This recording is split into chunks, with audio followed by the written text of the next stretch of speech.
Good morning. This is a quick tarot reading. I want to know, because it's starting to piss me off, why... Okay, the question is actually twofold.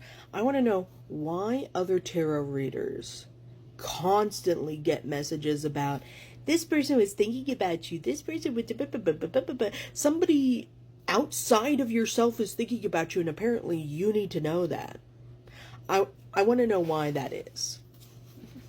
Why do other readers get these messages? And also, why are they important to the people that the messages are coming to? That's what I would like to know.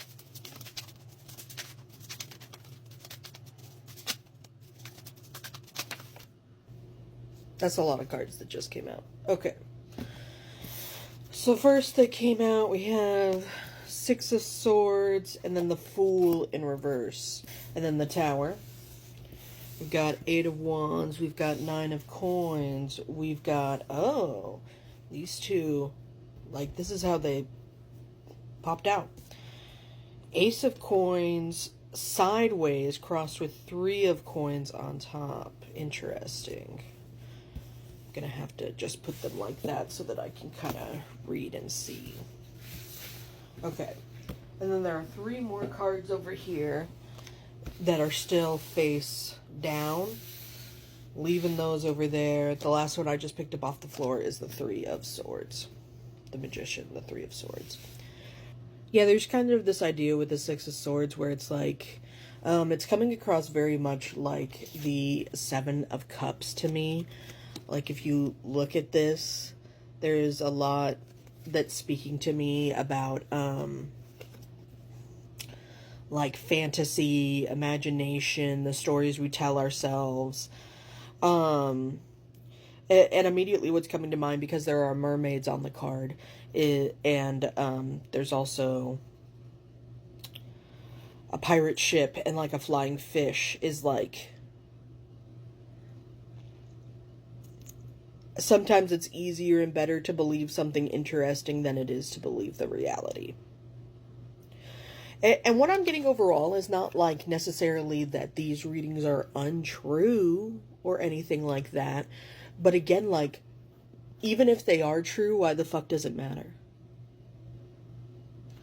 Because if somebody who you're not directly communicating with is thinking about you in any way, it doesn't affect you or your life, right?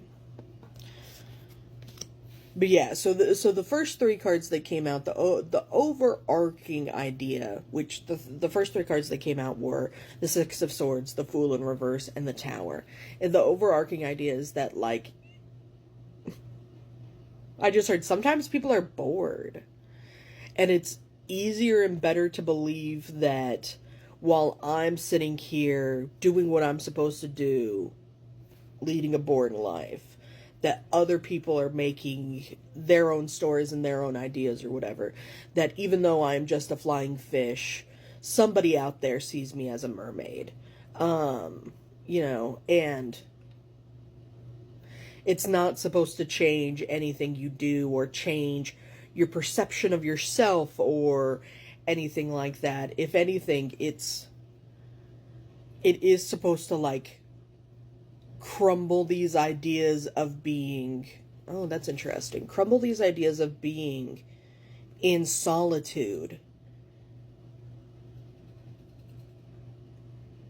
in these moments where, that's really interesting actually, to crumble the idea of being in solitude in these moments where you are focusing on yourself and focusing on your own energy. Yes, with the Eight of Wands. This is what the Eight of Wands looks like in this deck. To remind us that we are all connected and we are all moving towards something, whether we are in each other's lives or not. Actually in communication or not. I'm also seeing, I don't know if you see how the clouds are looking there. For some reason I'm seeing a windshield, a car windshield right there. And you know, the person's running. Wands to me, I know it's not like this for everybody, but wands to me really speaks to the idea of, like, doing magic of doing spirituality in your life, you know, about creating space for your spirituality in your life on like a personal internal basis, and also like the physical action of it, right? Yeah, so there's something about the going, the moving, the not necessarily like moving house or anything like that, just like being in a car and going somewhere, going on a walk, going on a run, that opens you up spiritually in a way. And that a lot of times whenever we do get these messages about like, well, somebody else is thinking about you, somebody else is da-da-da, it like actually spurs you to be like, let me go do something. Let me go do something.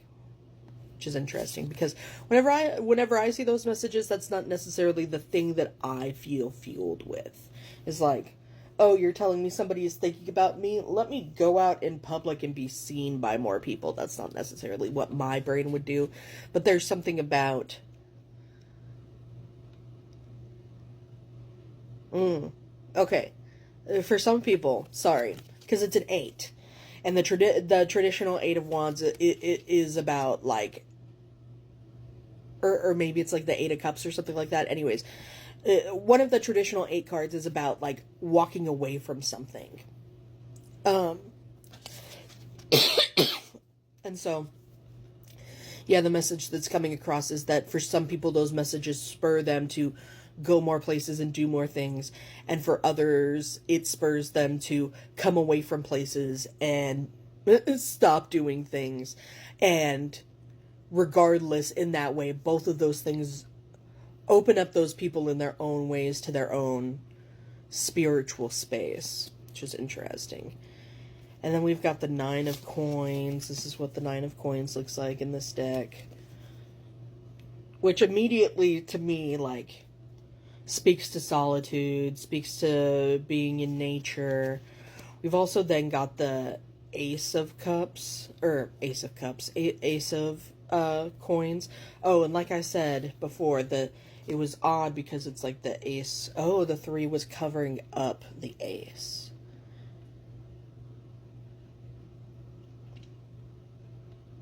Interesting. Okay, so what this is kind of saying to me is that oftentimes people who get these messages have been on a spiritual journey for quite a while. They've been on this spiritual journey for quite a while, and once again they're in the part where it's like, I've been doing the work, I'm going to continue to do the work. Things in my life are like boring or whatever because I'm placing an emphasis and placing an importance on the spiritual journey and myself and, you know, my mental health and physical health and stuff like that, and stuff like that, because it's mundane can be boring, you know. Often people who get these messages or give these messages are in that place on their spiritual journey, and they're trying to get, you know, if you're at the 9 of Coins, you're trying to get that Ace, right? And these messages cover up the Ace. They cloud the Ace. They make you think, oh, this is the thing I want. This is the thing that I'm going for, or whatever. It's just another thing that you're working on. Well, and there's a big part of this because of what this 3 of Coins looks like. That's about like sharing and community and stuff like that too. And how you think of others, and well, and just look at how the other people are looking at the nun in this. It's really interesting. The guy in red looking over her shoulder. She is focused on what's in front of her. Building, you know, normally the 3 of Pentacles, it's like, it's like the building of a cathedral. It's like the building of your own spiritual space and your own idea of practice and what that means for you, and focusing on it and doing it, right? And it's like, yeah, there are these other people onlooking, but what you're doing is this. And there's something important spiritually about doing that, and that being the true next step to getting the 10 of Pentacles in your life. But for some people, they have to believe that there's something coming to them. There's something that they're going to gain and that they're going to access from their spiritual journey to keep them motivated to be on it. Because if they realized and they told themselves, this is just me creating my own spiritual space and it's going to be like this until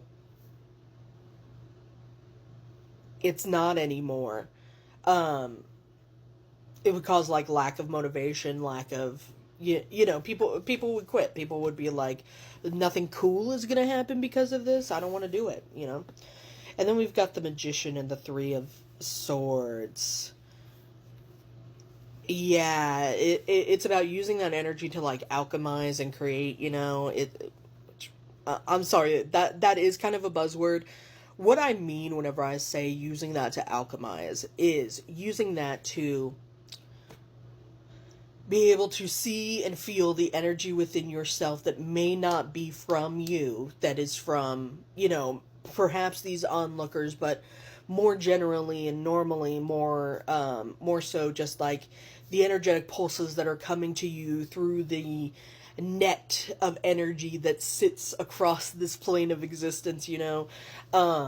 Lots of times whenever people are like, oh, there's people watching you, there's people thinking about you, it's coming across to me in this reading that often that is just people on their spiritual journey feeling those energetic impulses that come to them. That isn't necessarily this person is thinking about you, this person is coming back to you, this person's going to message you, whatever.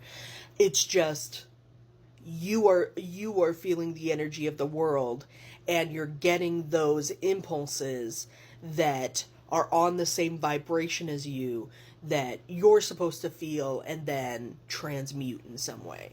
And what I mean by transmute in some way, it's like really what is already happening, which is you're feeling that emotion and then getting it out of your body in some way.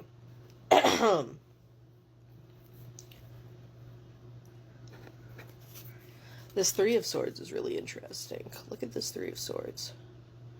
I'm like really pulled to this lady up in the corner.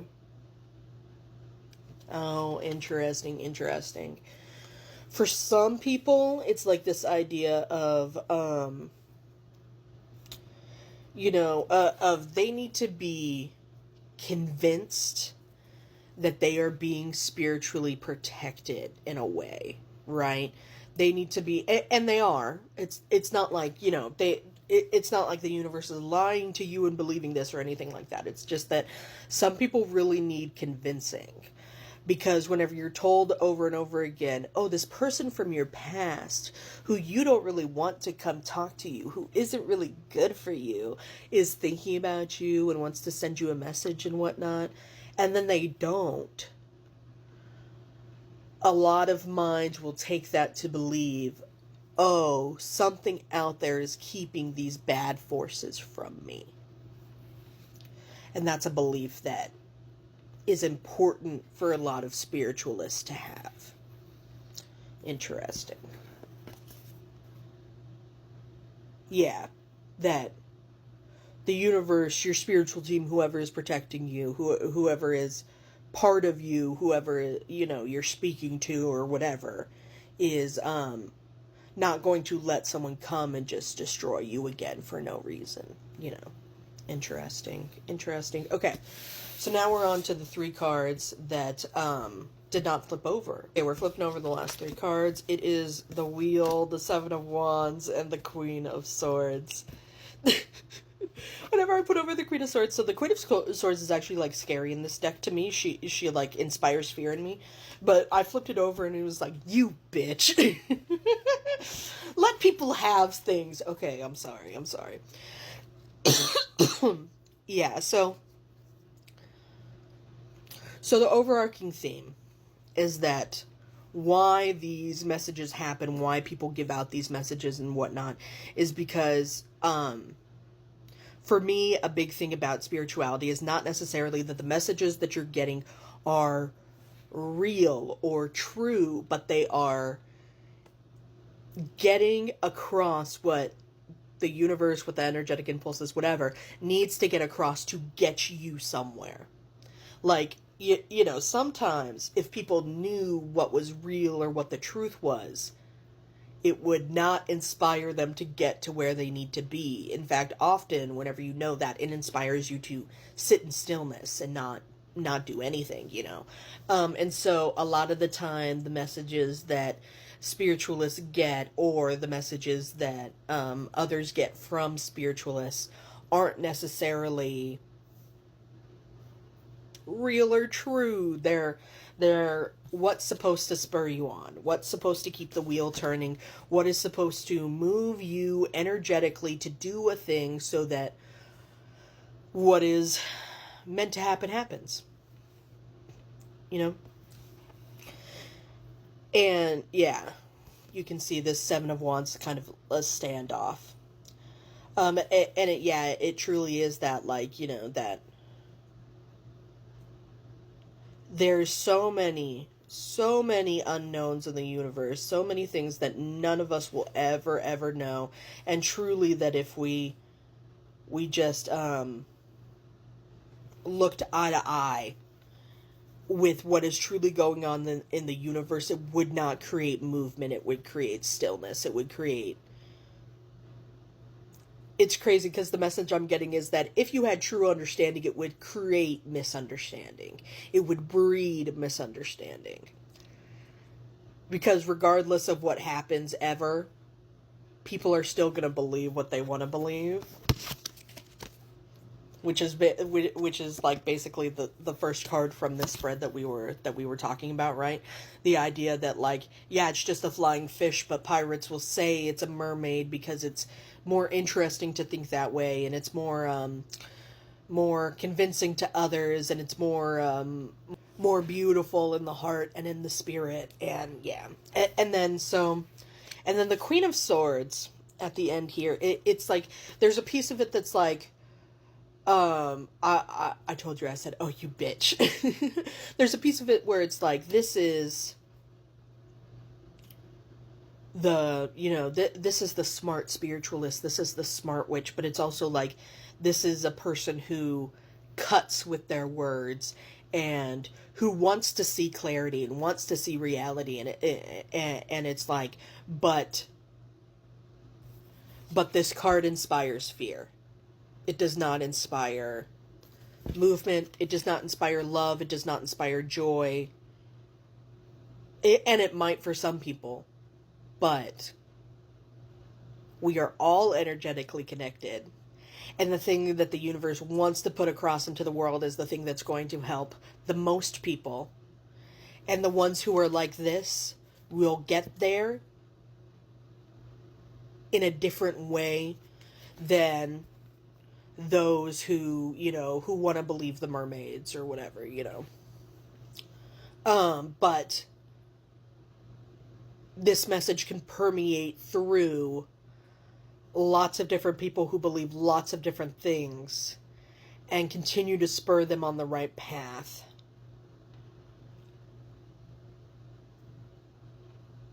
Despite the fact that it's like stupid and dumb and